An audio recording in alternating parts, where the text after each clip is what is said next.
اعوذ باللہ من الشیطان الرجیم بسم اللہ الرحمن الرحیم رب اشرح لی صدری ویسر لی امری واحلل عقدۃ من لسانی یفقہوا قولی ربی یسر ولا تعسر وتمم بالخیر اللہم فقہنا فی الدین رب زدنی علما۔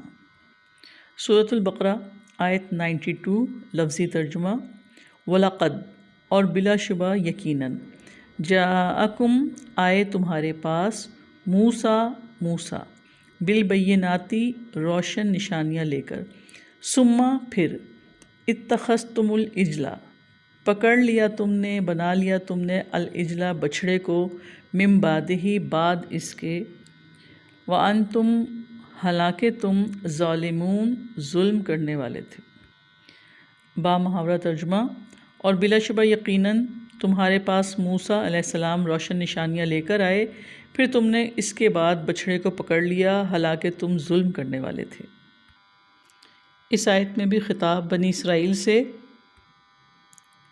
کہ بے شک حضرت موسیٰ علیہ السلام واضح معجزات لائے۔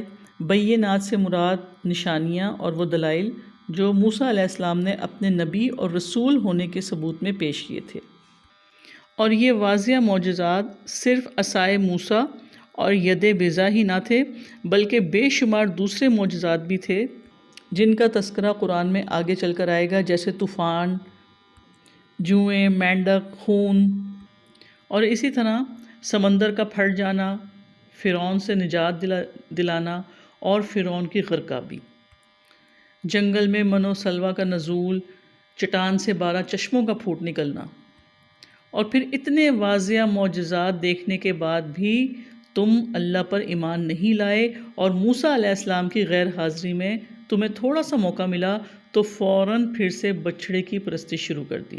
تو اس سے بڑھ کر اور کیا ظلم ہو سکتا ہے؟ حضرت موسیٰ علیہ السلام کے 40 روزہ قیام طور کے زمانے میں جب بنی اسرائیل پر حضرت موسیٰ علیہ السلام کا دباؤ نہ رہا تو انہوں نے بچھڑے کو معبود بنا لیا۔ تو اس آیت میں بنی اسرائیل کے انکار اور عناد کی ایک اور دلیل کہ حضرت موسیٰ علیہ السلام آیات، واضحات اور دلائل لے کر آئے کہ وہ اللہ کے رسول ہیں، اور یہ کہ معبود برحق صرف اللہ تعالیٰ ہی ہے، لیکن تم نے اس کے باوجود حضرت موسیٰ علیہ السلام کو بھی تنگ کیا اور ایک اللہ کو چھوڑ کر بچھڑے کو معبود بنا لیا۔ وَأَنْتُمْ ظَالِمُونَ حالانکہ تم ظلم کرنے والے تھے۔ تو بنی اسرائیل کا سب سے بڑا ظلم کیا تھا؟ شرک۔ تو یہاں اللہ تعالیٰ نے بنی اسرائیل کو ایک بار پھر اس ظلم کا احساس دلایا تاکہ یہود پر ثابت کیا جائے کہ ان کا تورات پر ایمان کا دعویٰ درست نہیں۔ اللہ تعالیٰ نے یہود کو ان کے ظلم کا احساس دلا کر کوشش کی ہے کہ وہ اس نبی صلی اللہ علیہ وسلم اور قرآن پر ایمان لے آئیں۔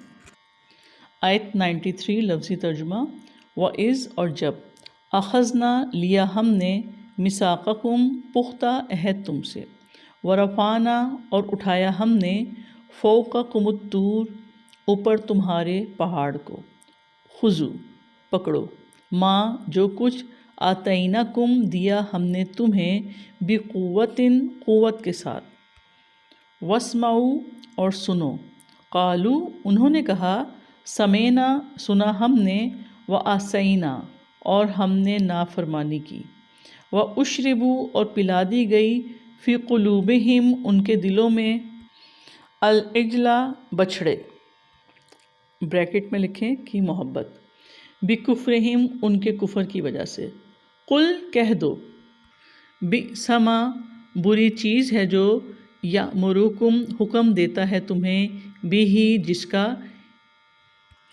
ایمانکم ایمان تمہارا، ان کنتم اگر ہو تم مؤمنین ایمان لانے والے۔ با محاورہ ترجمہ جب ہم نے تم سے پختہ عہد لیا اور تمہارے اوپر پہاڑ کو اٹھایا کہ جو کچھ ہم نے تمہیں دیا ہے اسے قوت کے ساتھ پکڑو اور سنو، انہوں نے کہا کہ ہم نے سن لیا اور ہم نے نافرمانی کی، اور ان کے کفر کی وجہ سے ان کے دلوں میں بچھڑے کی محبت پلا دی گئی۔ کہہ دو کہ اگر تم ایمان والے ہو تو بری چیز ہے جس کا حکم تمہیں تمہارا ایمان دیتا ہے۔ اللہ تعالیٰ نے بنی اسرائیل کو پھر وہ میثاق یاد دلایا جب پہاڑ کو بلند کر کے طور کی وادی میں ایک دہشتناک صورتحال پیدا کر دی تھی۔ جب انہوں نے پہاڑ کو سر پر کھڑے دیکھا تو ڈر کر تورات کے احکامات قبول کر لیے تھے۔ یعنی جب تم سے تمہارے سروں پر طور پہاڑ کو جھکا کر تورات کے احکامات پر عمل پیرا ہونے کا عہد لیا جا رہا تھا۔ پھر فرمایا خذوا ما آتیناکم بقوۃ واسمعوا، جو کچھ ہم نے تمہیں دیا ہے اسے قوت کے ساتھ پکڑو اور سنو۔ یعنی جو کچھ ہم دے رہے ہیں تورات اور شریعت، اس کو قبول کرو اور اس کی اطاعت کرنے کے لیے اسے توجہ سے سنو۔ قالوا سمعنا وعصینا، انہوں نے کہا کہ ہم نے سن لیا اور ہم نے نافرمانی کی، یعنی ہم نے سن تو لیا مگر ہم مانیں گے نہیں۔ قوم یہود کی یہ ایک دیرینہ بیماری تھی کہ زبان کو ذرا سا مروڑ کر الفاظ کو اس طرح بدل دیتے تھے کہ بات کا مفہوم ہی یکسر بدل جائے۔ چنانچہ انہوں نے سمعنا و اطعنا کے بجائے سمعنا و عصینا کہا۔ حضرت موسیٰ علیہ السلام کے ساتھ جو منافقین تھے ان کا بھی یہی وتیرہ تھا کہ جب ان کی سرزنش کی جاتی تو کہتے کہ ہم نے تو یہ کہا تھا سمعنا و اطعنا، آپ کی سماعت میں کوئی خلل ہوگا۔ یعنی یہود نے وقتی طور پر جان بچانے کے لیے کہہ تو دیا تھا کہ ہم نے سنا اور اطاعت کی، ورنہ وہ ہمیشہ نافرمانی پر ہی قائم رہے۔ اور یہ ضد، کفر، دشمنی کی انتہا ہوتی ہے کہ زبان سے تو انسان اقرار کر لے کہ ہم نے سنا اور ہم اطاعت کریں گے، اور دل میں یہ نیت ہو کہ ہم نے کون سا عمل کرنا ہے۔ تو ان کے اس کفر، دشمنی اور ضد کی وجہ سے اللہ تعالیٰ فرما رہے ہیں ان کے دلوں میں بچھڑے کی محبت پلا دی گئی۔ وَأُشْرِبُوا فِي قُلُوبِهِمْ، ایک تو محبت خود ایسی چیز ہوتی ہے کہ انسان کو اندھا اور بہرا بنا دیتی ہے، تو دوسرا یہاں پہ اشربو یعنی کہ پلا دی گئی سے تعبیر کیا گیا، کیونکہ پانی انسان کے رگ و ریشے میں خوب دوڑتا ہے جبکہ کھانے کا گزر اس طرح نہیں ہوتا۔ تو یہود کے دل بچھڑے کی محبت اور اس کی عبادت کے رنگ میں رنگے گئے، اور ان کے کفر کے سبب سے ان کے دلوں میں گویا بچھڑے کی محبت رچ بس گئی۔ ان کے دلوں میں ان کے کفر کی وجہ سے بچھڑے کی محبت پلا دی گئی۔ بچھڑے کی محبت دلوں میں پلانے کا سبب کیا بنا؟ یہود کا کفر، ان کی نافرمانیاں اور بچھڑے کی عبادت۔ پھر فرمایا قُلْ بِئْسَ مَا یَأْمُرُکُم بِهِ ایمانکم ان کنتم مؤمنین، کہہ دو کہ اگر تم ایمان والے ہو تو کتنی بری چیز ہے جس کا حکم تمہیں تمہارا ایمان دیتا ہے۔ اس کا مطلب یہ کہ تمہارا ایمان کتنا برا ہے جو تمہیں بچھڑے کی عبادت کا حکم دیتا ہے۔ تم نے انبیاء کو قتل کیا، تم نے تورات کے احکامات کو تب قبول کیا جب پہاڑ کو تمہارے سر پر کھڑا کر دیا گیا، تم نے رسولوں سے سرکشی کی، ان کا انکار کیا، ان کو قتل کیا۔ یہ کیسا ایمان ہے اور یہ کیسا دین ہے تمہارا؟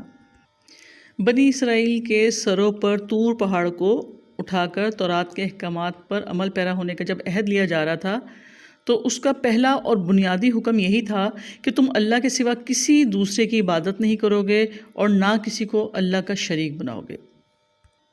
تو ایمان کا تقاضا تو یہ ہوتا ہے کہ انسان مشرکانہ اعمال اور عقائد کو یکسر چھوڑ کر نیکی اور بھلائی کے کاموں کی طرف سبقت کرے، مگر تمہارا یہ ایمان کس قسم کا ایمان ہے جو مشرکانہ کام، بدعہدیوں اور نافرمانیوں کی طرف لے جاتا ہے؟